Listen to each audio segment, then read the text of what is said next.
ver su calidad. Tenemos que ver la calidad de este apartado. Y tenemos que ver todas las maniobras periféricas. Una cosa es saber que aquí, que come bien y que tiene actividad física, pero si el estudio va a durar 3 años, 4 años, 5 años, tenemos que ver qué pasa en esos 5 años en un diabético, en aquello que puede provocar daño renal. Por ejemplo, tendría que ser dieta, actividad física, cambio de peso, que es la variable que más impacta en el diabético, más que cualquier otra. Además de cambio de peso, podríamos ver algunas otras como nueva comorbilidad. ¿Qué tal que no era hipertenso y ahora ya lo es? E incluso podríamos evaluar el grado de control de esa comorbilidad o de cualquier otra comorbilidad previa existente.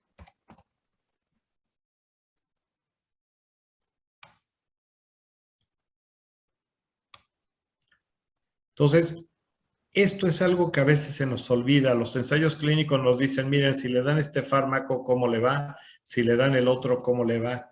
Pero no nos dicen qué hay de todo el estilo de vida que llevó. No nos dicen si bajó de peso, si está comiendo mejor, si se agregó comorbilidad.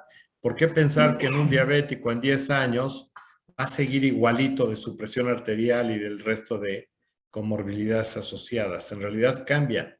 Bueno, tendríamos que documentarlo y en qué momento del seguimiento cambia para ver cómo es que impacta, dado que este tiempo de exposición sin duda alguna nos va a golpear de este lado. Igual que la obesidad, aquí cuando tenemos la obesidad al principio, también tenemos que saber de esta obesidad cuánto tiempo de evolución lleva, porque es una variable que impacta tremendamente y no es lo mismo tener la obesidad desde la adolescencia o la niñez a que la hayan adquirido ahora durante la pandemia. Y finalmente tenemos que ver nefropatía, sí, cualquier grado o grados que requieren tratamiento. ¿Cuál es el tipo de nefropatía que vamos a estar diagnosticando? Y tenemos que ver la calidad de la medición. ¿Cómo lo vamos a medir? Porque no va a ser lo mismo por cualquier técnica. Solamente la forma de medición puede generar que sean diferentes en distintos estudios. Entonces, tenemos que tener un control de la calidad de la medición. Y tenemos que saber cuántos pacientes se perdieron en el camino. Creo que aquí se encimó, pero ya no. Bueno, debe tener su forma de mover esto. Aquí está. Debe ser esto. Ah, sí, ahí está. Listo. Entonces, tenemos que conocer todos esos apartados. Entonces, ¿cuántos pacientes se salieron del estudio en el camino? Pérdidas. Si uno no ve pérdidas en los estudios, una de dos. O está mal hecho o están mintiendo. Resulta casi imposible no tener pérdidas. Pero cuando se hacen estudios observacionales que se hace a través de los expedientes, la gente tiene el mal hábito de seleccionar solo los que tienen la información completa y los que no los deja fuera como si esos no importaran. A veces los que tienen la información incompleta son los que están peor o los que están mejor o los que a alguien le interesó ese tipo de o ese grado de afección y tomó algún dato y por eso no aparece. Vamos, hay muchas razones y no los debemos sacar, debemos de dejarlos y tratar de demostrar que pertenecen a ese grupo y aquellas pérdidas, hay una serie de reglas que ya verán en el manejo de datos que les permite sustituir los datos faltantes. Entonces, esto, si se fijan, es la forma en que uno tiene que ir construyendo la metodología de un estudio clínico. No hemos hablado nada de diseños hasta aquí, porque no tiene importancia. El diseño es solo la forma en que vamos a recopilar la información. Y para este se puede hacer, lo ideal sería una corte, ya sea prospectiva o histórica, pero igual se puede hacer un estudio de causas y controles, una encuesta transversal. Sin embargo, esta parte es la indispensable. Luego, como introducción nada más a lo que ustedes luego llevarán de estadística, ¿cómo es que voy a borrarlo al fin que está grabado? Y vamos a definir cómo se hace la parte de estadística. ¿Cómo le puedo hacer para...? Sí. Ok. Estaba pensando si podríamos tener otra hoja. Si lo duplico.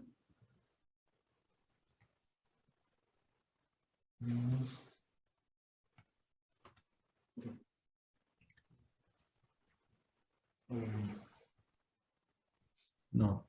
Bueno, creo que no se puede duplicar. Ni modo. A lo mejor podemos seleccionarlo todo. Ya, pues sí. Bueno.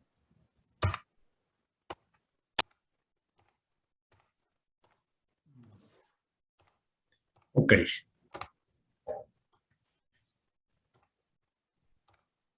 Entonces, ahora, ¿qué vamos a hacer?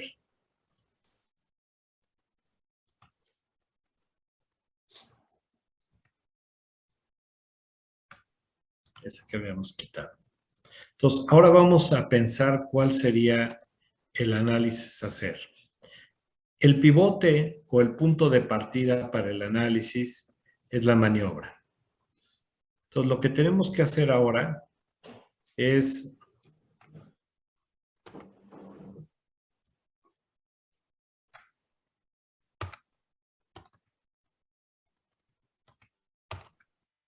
hacer una comparación. Pensé que esto era una tabla, pero no es una tabla. Ok, entonces hagámoslo como texto. Entre los pacientes de variable, pongámosle control estricto y control moderado.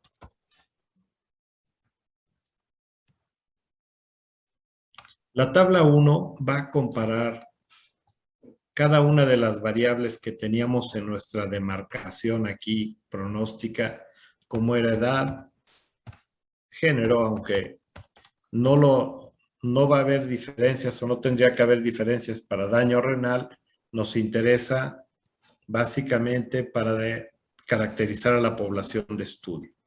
Y luego vendrían aquí el resto de características que habíamos hablado, como el índice de masa corporal, y aquí manifestaciones clínicas como la triada o cetoacidosis, y luego el índice de glucosa, insulina, comorbilidad.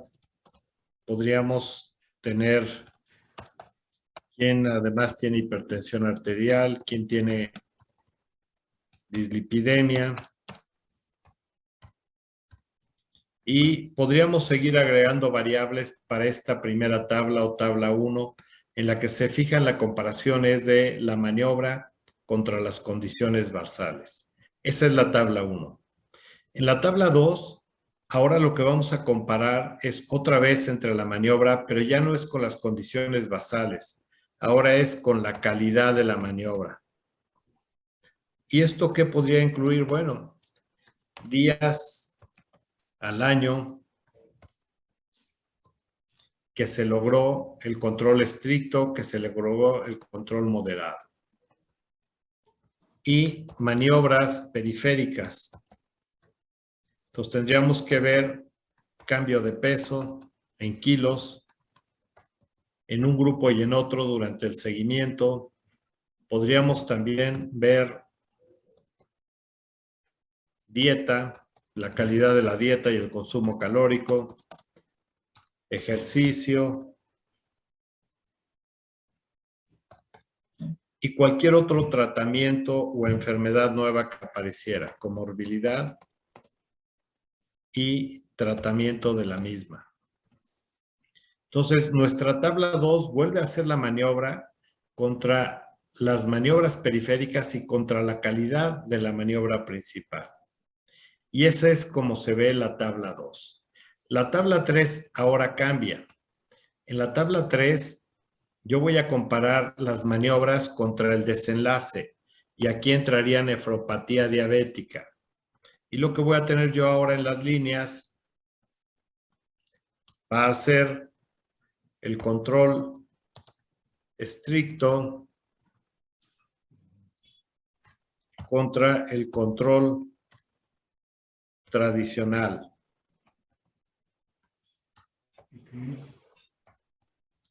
Y lo que voy a tener aquí puede ser nefropatía diabética y lo puedo hacer de distintas formas o en grados. Y podría dividirlo de acuerdo a la depuración de creatinina en distintos grados. Vamos a suponer que fuera de un grado 1 o por la forma que quieran, la escala que quieran. Vamos a dejarlo en 3 para que la gráfica no esté tan mal. Y lo que yo quiero ver es los del control estricto, cuántos sufrieron nefropatía grado 1, vamos a suponer que fueran 30, de los de grado 2 a lo mejor 15 y grado 3 a lo mejor 5, de una población total que habían sido, vamos a decir, 200. Aquí igual, si esto fue un ensayo clínico, entonces podemos tener tamaños de muestra muy parecidos y podríamos ver cuántos sufrieron este daño. A lo mejor aquí tenemos 35. A lo mejor aquí andan igual, no hay gran diferencia. Pero sigue siendo el pivote la maniobra y vemos cómo impacta. Esta es la tabla que damos 3. Y la tabla 4 es lo mismo, pero ahora yo voy a hacer un ajuste en un modelo multivariado. Yo podría ver cuál es la probabilidad para cada uno de estos con estas y medirlo en riesgo. En lugar de tener yo la proporción, lo que voy a tener es el riesgo y puedo decir, esta es la referencia, es 1 y para el otro grupo era el riesgo de 1.3 con su intervalo de confianza de 1.1 a 1.5, por ejemplo. Y su valor de P de 0.001. Voy a empujar esto para acá para que no se confunda. Ya estamos, esa sería la tabla final. Uno ve cuál es el riesgo de un control tradicional contra el control estricto para provocar o evitar daño a órgano blanco, en este caso nefropatía diabética. Este sería para el primer grado. O podríamos juntarlos todos. Esto mismo que puse aquí hay que hacerlo acá y acá. Pero podríamos juntarlos todos y decir, nos quedamos con nefropatía nada más subgrupo. Este es un análisis inicial, pero luego hay que hacer un análisis en el que uno empieza a ajustar. Y primero habría que ajustar por edad y género, en forma tradicional. Luego hay que ajustar por edad, género, y habría que agregar el resto de condiciones basales. Si el paciente es diabético, si es diabético, si es hipertenso, perdón, además de diabético, si tiene dislipidemia y todas aquellas variables que mencionamos en un inicio. Después hay que ajustar ahora por lo mismo. Bueno, esto no deja todo lo previo más la calidad de la maniobra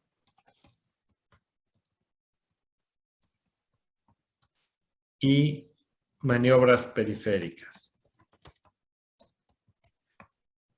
Esto de la calidad de la maniobra puede ajustarse o no. No es porque está el análisis que hemos visto por intención a tratamiento y el análisis por protocolo, que sería una forma de controlar eso. Y de esta forma podríamos ver cuál es el efecto real. Por supuesto que cada una de estas se va a ir modificando al ajustar por estas variables. Y en el último sería realmente para ver cuál es el peso de nuestra maniobra. Esto es importante porque a veces nos dan el análisis bivariado y como quedaron balanceados en el estado basal, se presume que no pasa nada, pero ya vimos que sí hay una gran cantidad de cambios en las distintas condiciones del paciente. Y esto es como se diseña la parte de estadística del mismo estudio. Si se fijan, es el mismo modelo, estado basal, maniobra de desenlace, se construye conceptualmente a partir de ello y luego se genera desde allí el diseño estadístico con el cual voy a demostrar si es real la propuesta que se hizo. No sé si hay alguna pregunta, alguna duda de cómo es que se hace.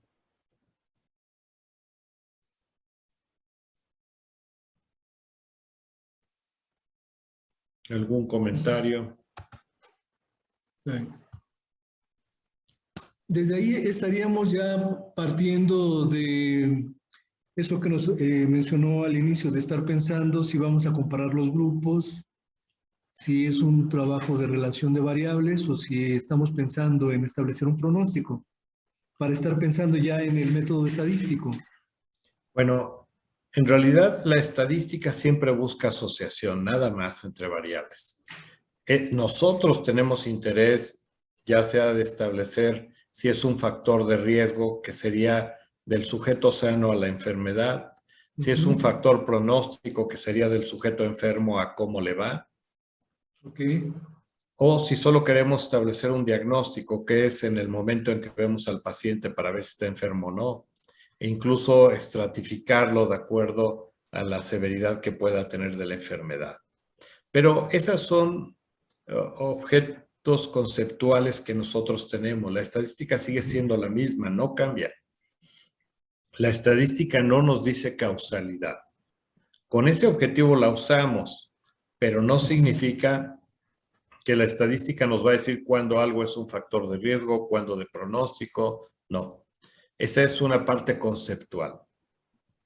Las unidades que se utilizan se llaman riesgo porque las escribieron los epidemiólogos clásicos y se usó para pasar de salud a enfermedad.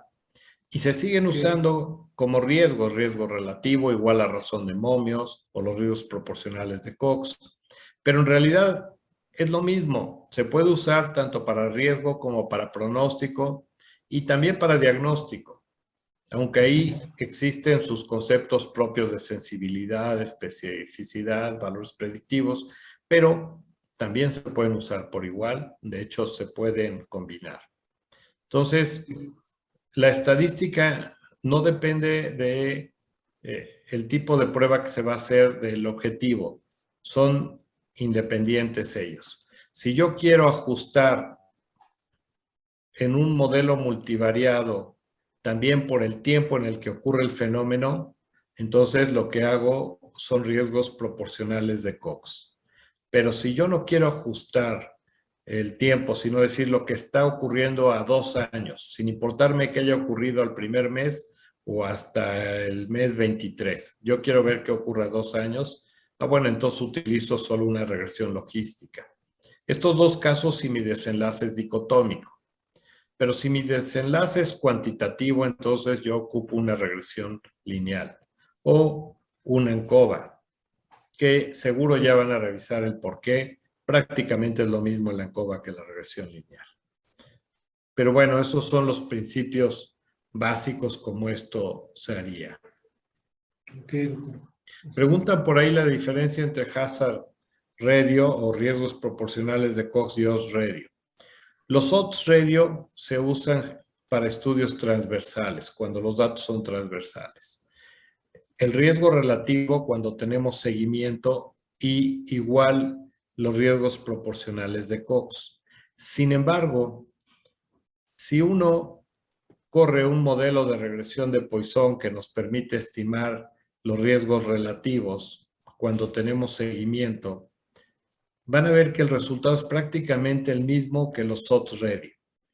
Entonces, por hábito, como algunos programas populares como SPSS traen regresiones logísticas y es la que más habituados estamos a usar, entonces no es raro que utilicemos regresiones logísticas que nos dan razón de momios u odds radio, aun cuando tengamos datos con seguimiento. Pero no pasa nada y para publicarlo se acepta y todo el mundo comprende que el hábito es tal que es el más utilizado, la regresión logística, y no hay problema tampoco por utilizarlo.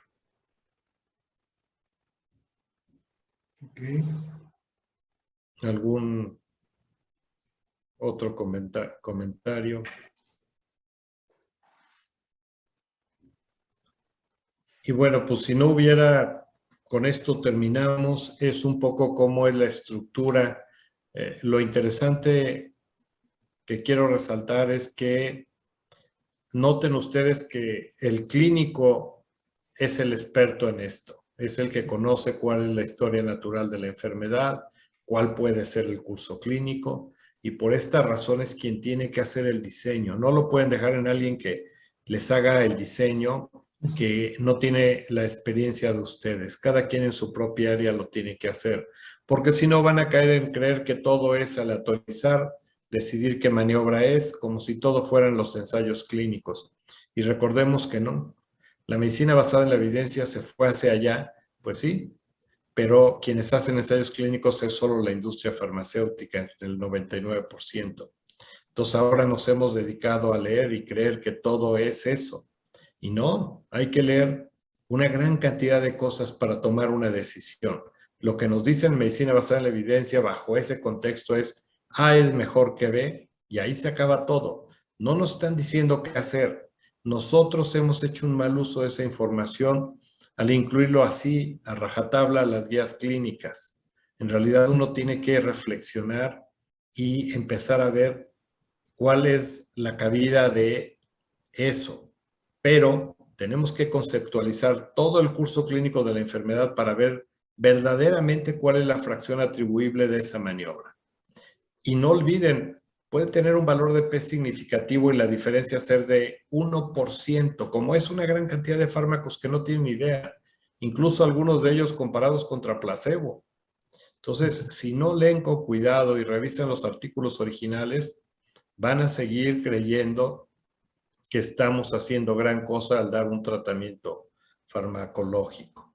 Y frecuentemente no hacemos gran cosa. El paciente diabético, la solución no son los fármacos, el cambio de estilo de vida. Si no baja de peso quien tenga sobrepeso o obesidad, así esté bien controlado, va a acabar haciendo daño a órgano blanco. Necesita forzosamente bajar de peso, cambiar su estilo de vida. Y el impacto es muchas veces mejor que el control estricto con fármacos. Y esto ocurre repetidamente en una y en otra enfermedad. Entonces, la invitación es a que lo reflexionen, lo vean, ustedes vuelvan a explorar si es cierto que la metformina, por ejemplo, sirve para el ovario poliquístico y una serie de cosas que los utilizan como si de verdad sirvieran, pues yo los invitaría a que lo vuelvan a revisar y se pregunten si sirven. O la aspirina en la preeclampsia y todas estas cosas que de repente se utilizan y dice uno, oye, ¿y dónde? ¿Cuál es el porcentaje de beneficio real que hay? Se van a sorprender de ver la realidad. Y agradecer la invitación. Fue un placer colaborar con ustedes, espero les haya sido de utilidad. Gracias a todos por su participación y asistencia. Y bueno, cuando se les ofrezca, con gusto podemos colaborar. Muy bien, doctor, muchísimas gracias. No sé si hay alguna pregunta o algún comentario más entre los presentes. ¿Podrían tener ellos alguna posibilidad de escribirle a su correo si tuvieran alguna duda con respecto a sus trabajos que estén realizando, que usted pudiera pues, orientarlos en alguna situación, doctor? Claro que sí.